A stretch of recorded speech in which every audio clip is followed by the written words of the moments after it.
We've been talking about intimacy anorexia with Dr. Douglas Weiss. Now joining us is our friend, psychiatrist, Dr. Ish Major, because there are so many elements to this conversation.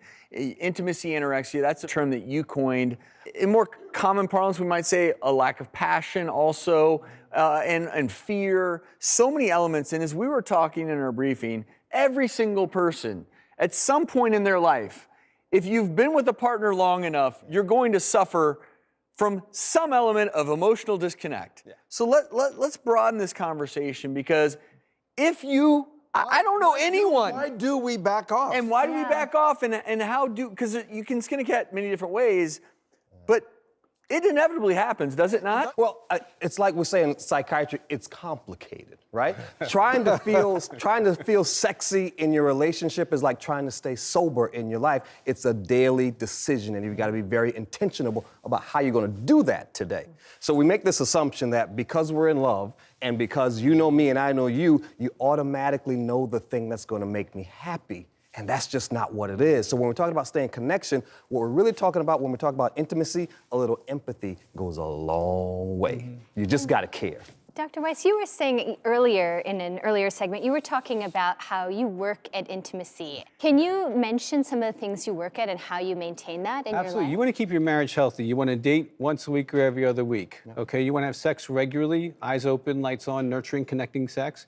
You want to be able to have a spiritual connection of whatever kind that is for you, okay? And you got to share your heart. You have to share your feelings every day, okay? Marriage is a daily discipline, okay?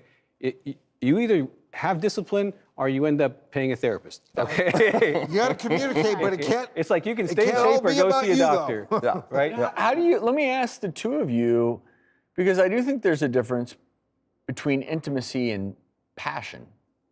Now, maybe for you, Dr. Weiss, you'll say they're the same, but I know a lot of people, you know, they're real passionate really early on in a relationship, and they say, oh, the passion fades.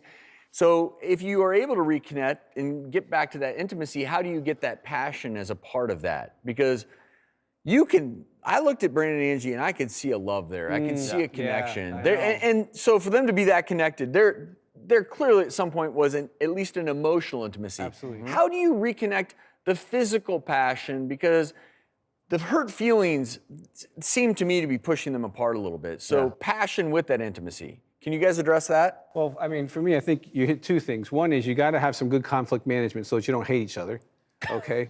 All right, That's a good start. You got to be able to talk. And oftentimes, when you talk about an issue, you're talking about the feelings about the issue. So I have this thing where I teach couples how to do conflict by talking about your emotions and then talk about the problem so you can get that over with. Secondly, when you have this kind of steady kind of intimacy of connection emotionally, it's not hard to jump up to hot. If you're down here in functionship on kind of cold to ice cold, it's really hard to go to hot, okay? So you got to keep it warm to go to hot.